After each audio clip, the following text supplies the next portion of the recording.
Hi, everyone. Not today, Satan. I'm such a jokester. Hi, everyone. This is Demetrius from Demetrius and Andrew. My husband, Andrew, is not going to be taking part in this video today because it's going to be focusing primarily on me and my experiences of being gay and black in the military. So I hope you all enjoy.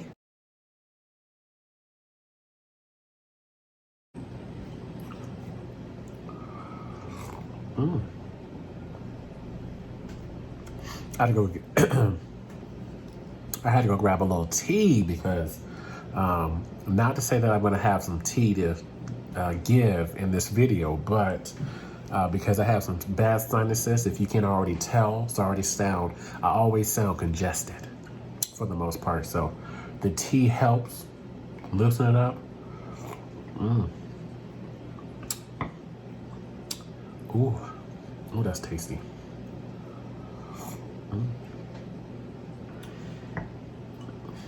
Okay.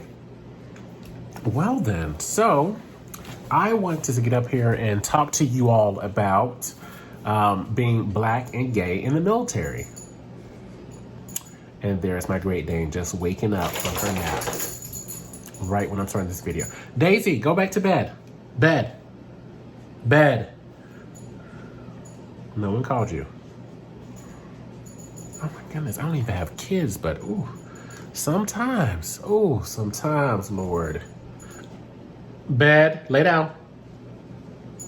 Lay down. Good girl. Go back to sleep. Child, she keep getting up. I'm about to get my melatonin out. I'm just kidding. I don't get my dog's melatonin. Okay, anyways. Let's go. What was the topic of this conversation? So anyways, being black and gay in the military.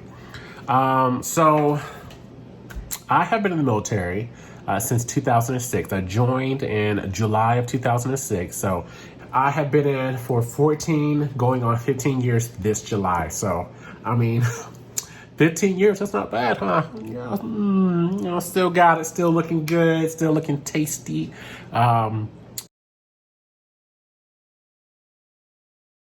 Hey everyone, I'm back.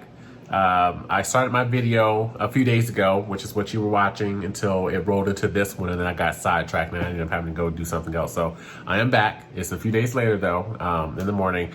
And to pick up where I left off, talking about being in the military for 15 years, I have gone, in 2006 when I joined, went through basic training, and being a black person, and thankfully, because I had already had experiences of just traveling all over the world, and so just getting to experience different cultures, I felt like I was prepared to be able to just adjust to change, since I was already used to it. That was my life for the last umpteen years. So joining the military, going to basic training. Oh, those 6 weeks were brutal for me because I went in at like 250 pounds and I came out at, I'm pretty sure it was like more like 235, 220 is what I truly weighed. And then I came out about 160, 170. Child, when I tell y'all that those were like some of the most stressful times of my life, having to go into a place that was unknown to me, have to quickly figure out what my game plan was going to be, because I knew that based off of what I was told prior to going into the military, basic training was going to be one of the toughest things. They were like, you know what, as long as you get through basic training, the rest of the military is going to be nice and easy and fun for you. So I was already mentally preparing myself to just get through basic training those 6 weeks. But man, in the beginning, it was definitely rough. And it was rough because, one, even though I had to work out all the time, even though I had to face being yelled at by another individual, even though there were so many unknowns, once I developed a routine and essentially just in my mind told myself, okay, I just had breakfast. Now I got to have lunch and eventually I'll have breakfast. And I did that on a daily. Those 6 weeks flew by fast. And I actually got to enjoy basic training. So yeah, basic training was fun. It was a little hard having to take those. We took showers all together. And so everyone was butt naked. So that was interesting because obviously closeted gays, you're trying to make sure that you are trying to make sure that you don't have an erection, and also at the same time continue to conceal who you are, as a gay man. So it was difficult. It definitely was. But I think what helped though was I was so stressed that I truly wasn't thinking about all of that, because I was just like, Lord, what is tomorrow going to bring, Father? What is tomorrow going to bring? I'm not worried about, these guys over here that some of them are looking good and some of them have some pretty big objects. Yeah, I was not too much worried about that. So went through basic training, 6 weeks, went through my first technical school, which is essentially where you go, it can be located anywhere. Mine happened to be first in I think it was Mississippi. Yes. Mine happened to be first in Mississippi and then in Texas. So I had 2 technical schools that I had to go to in order to become proficient at my career field, which was on maintenance on aircraft, working on aircrafts. So did that for 8 months of schooling. And my first duty location was in Missouri. Lord help me. Child, when I tell you, I didn't even know where Missouri was. And I mean, of course I knew where Missouri was, but nothing against Missouri.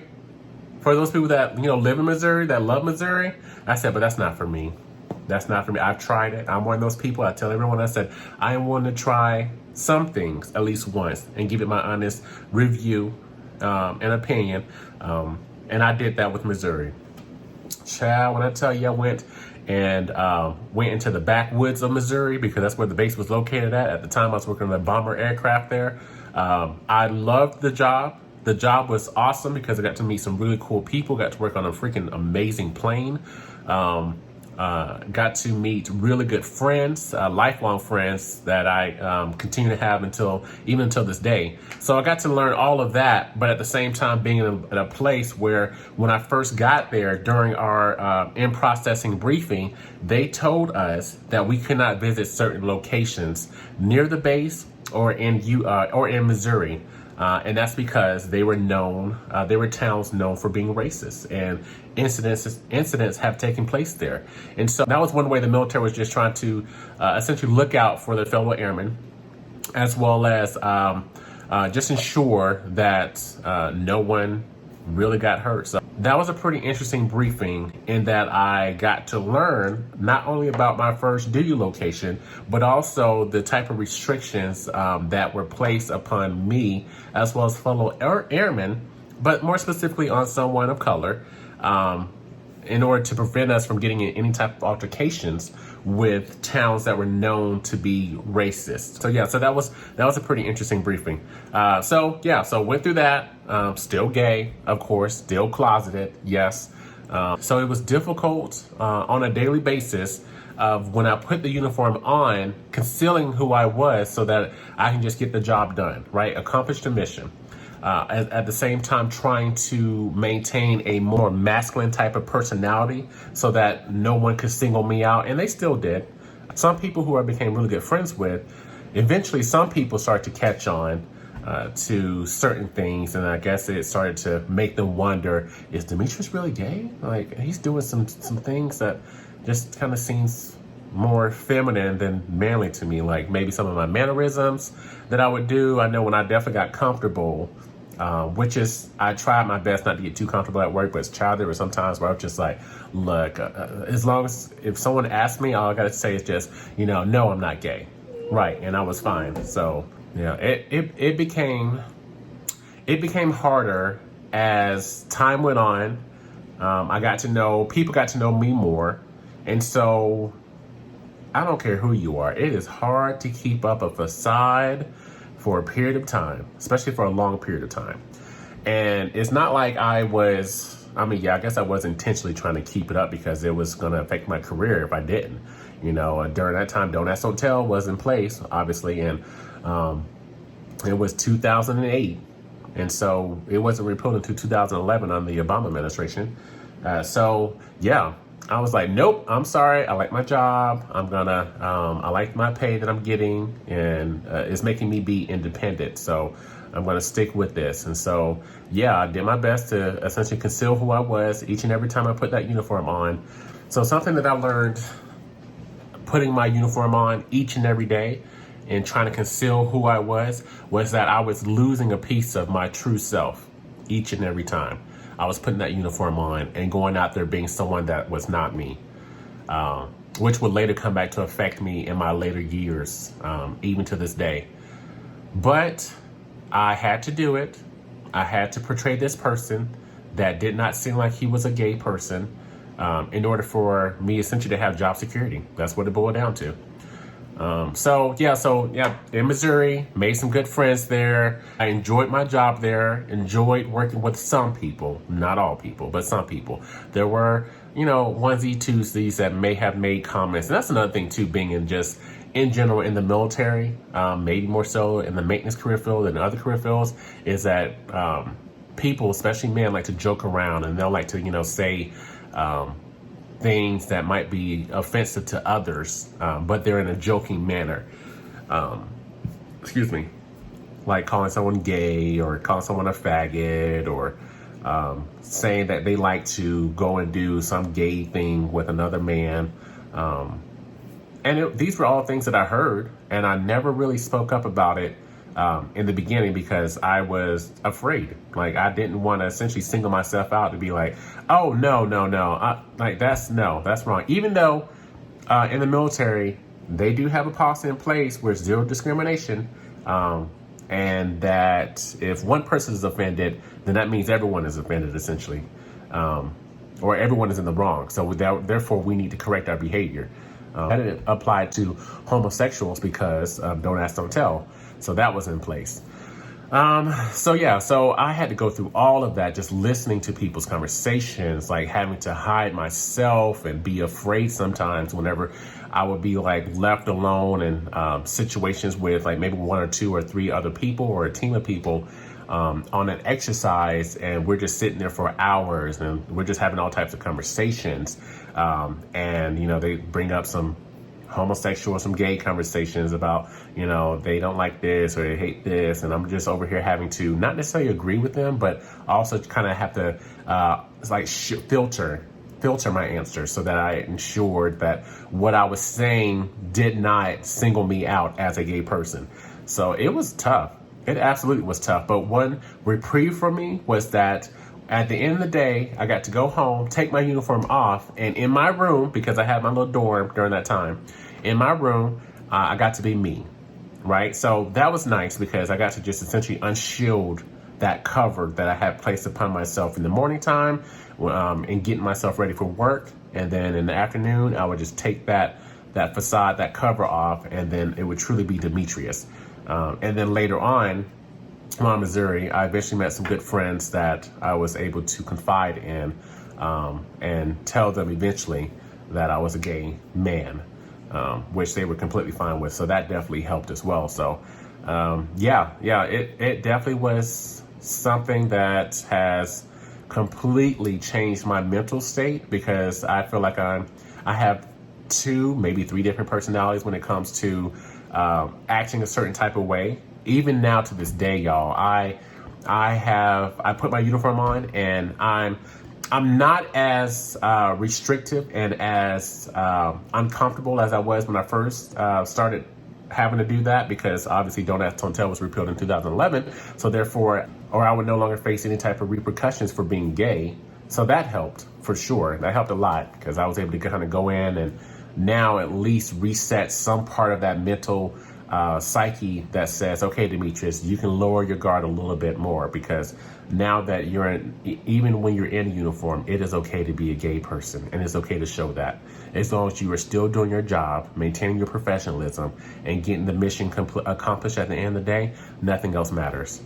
So I had to pretty much continue to repeat that to myself for a period of time until it just was ingrained in me. So that was going through, being gay, and also black part of it, because being in Missouri, and as I mentioned before about that in-processing briefing when they told you that you couldn't go to certain places, I remember we had went to a strip club, and that was during my time where I was playing straight. Went out with a few of my fellow friends and went to a strip club, and as we got there, some people were driving off and they said the N-word to us, and we're just like, whatever, still went in there, had a good time. Well, they had a good time. And came out, went home, but just thinking about those type of situations where I think in Missouri that might have happened at least 2 times where someone has hurled the N-word at us or at me. Well, not me by myself, but at us, because I was always with the group for the most part. So it was difficult for sure, but at least I had good leadership. I had a good mentor that was there to help and guide me when it came to just being black in the military, not necessarily being gay, but being black in the military. So those things helped. It also helped too that I found a few of my best friends being in Missouri. One of them, he's no longer in the military, but there's a story which I'll probably have to tell later in another video of me coming out to him. And even though I knew, or at least I suspected, that he was also gay, which is what prompted me to maybe come out to him first to make him feel comfortable enough to come out to me. Yeah, I'll have to talk about that in another video, because y'all, that's interesting in itself. It's funny, but it's good times. It's interesting. So yes, I made a lot of best friends out there. I have another best friend who she's been in just about the same amount of time as me, and she's traveled the world as well. So I made a lot of good friends at my first duty station. And then in 2009, towards the end of 2009, early 2010, I got orders to California. And I was so excited because I was just like, oh my gosh, yes, I'm going from Missouri to California, where I know it's so diverse. I will have less chances of encountering situations where there might be some type of prejudice or racism taking place. Well, there's always prejudice, but racism taking place. So I was just completely on board and excited for the move, for the change of environment, the change of pace. So I was all there for it, because I also too, California, I mean, hello, there's so many gay people in California. So I was just like, yes, I can finally go there and kind of work out and maybe act out or entertain some of my fantasies or some thoughts that I may have had in my head, even though I was still gay or still closeted gay at that time, because it was 2010. Don't Ask, Don't Tell was not repealed until 2011 time frame. So yeah, so I still had to maintain who I was for a period of time while in California. But I did step out my box a little bit more, in the sense that I was more comfortable now because I was in California. They were more just free flowing and just kind of, doing their own thing. And you can just kind of be who you want to be, wear what you want to wear, and no one really judged you because they were all doing their own thing as well. So I was all for California for sure. And then 2011 happened. Child, when they had repealed Don't Ask, Don't Tell, that was like some weight lifted off my shoulders, in the sense that at least I knew that my job would not be taken away from me just because of my sexual preference, and so that helped. That helped for sure. That's my train walker coonhound waking up and wanting to get herself into this video, just like my Great Dane from the previous video a few days ago. But yeah, so that was helpful for sure, because now after that I was like, okay, I mean, I didn't go crazy or anything, but at least I was like able to finally be who I knew I was. And yeah, I was on apps. I was slowly going out, meeting people, friends that would take me out and into the gay scene, because I was completely like, child, I was so afraid to go out there and be seen with another gay person that I did not do it. I refrained from doing all things that kind of came off as, gay, or can be seen as maybe me being part of the gay scene. Which that also meant too that I was like a newbie to the gay scene, because in 2011, child, when Don't Ask, Don't Tell was repealed, and I started meeting friends, and they started taking me out to the gay scene in Sacramento and San Francisco, and I got to start experiencing all of that. It was like a whole new world for me that just opened up. It was nice. I enjoyed it. It was fun, but at the same time, Even though Don't Ask, Don't Tell was repealed, I was still that same Demetrius that was just holed up inside of himself. Anytime I put that uniform on, trying to portray this still manly person, or this person that I shouldn't say manly, still trying to portray this person that was just not me. So now fast forward 14 years later, I find myself still to this day, like, it affecting me in the sense that mentally I am still, like, there's certain things I watch myself to make sure I don't do. Even though everyone knows I'm gay, I'm married now. I'm married to a man, my husband, Andrew. So even though everyone knows I'm gay, I still, just because it's been so ingrained in me, I still do certain things, like maybe my voice will be a little bit deeper in certain conversations with certain people, maybe because I might feel a little uncomfortable and I may sense something from them that may want me to be, maybe come off as more manly, even though they know that I'm gay, but it's so ingrained in me. I do it habitually. Also, too, I have like my hand on my hips, and I'll have to think about that too from time to time. Like, oh, Demetrius, you got your hands on your hip. Take your hands off your hip. Or I'll get, like, if I'm talking to a bunch of girls or a girl, I may become a little bit more flamboyant than as opposed to talking to a male. So it is a work in progress, y'all. It's a work in progress that has no completion date, because this is me. This is who I am. I've come to accept that. And I know that I'll feel comfortable eventually. I'll feel fully comfortable eventually. I said, but that today is not that day. No, And at least because of my position now and my positional authority, as well as my rank, I've got a lot of influence on a lot of other people. So that has helped as well, because now a lot of people look up to me. Even they look beyond my sexual preference. They look beyond my color, me being Black or African American. They look beyond all that and just see a mentor or someone that can help them, a role model, a supervisor, a counselor. So in today's where I currently am today is so much more better than a few years ago. Like, life is completely 180 for me. So it took a long time to get here, but I persevered. I stayed strong. I knew that I would make it if I continued to just maintain my hope for a better future for myself, not just for myself, but just for anyone else going similar ordeal or situation as me. And it paid off, because Don't Ask, Don't Tell was repealed. And also during the Obama administration, they no longer recognized the Defense of Marriage Act as well. So now from that, we were able to marry our respective spouses, our partners, and they would also then receive the same benefits as a heterosexual couple, in the sense that my husband has an ID card, he has medical, dental benefits, he has everything that a heterosexual married couple has. So that is freaking phenomenal. Like, I just cannot, I am still amazed that we are in today's society, in today's world, and I'm able to get to enjoy and have my husband enjoy a lot of these same things that the military has been able to provide for me and us. So I also know too that, it's something that we always have to got to make sure that we're on guard, so that we can continue to enjoy these freedoms and liberties that we have today. So yeah, that was my story on being Black and gay in the military.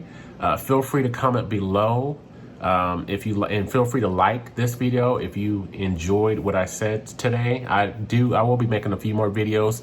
Specifically, I'll be making another video where I talk about me coming out to my best friend in Missouri and our first time going to a gay club ever together. Child, we were so afraid, and I'll have to tell y'all that in another video.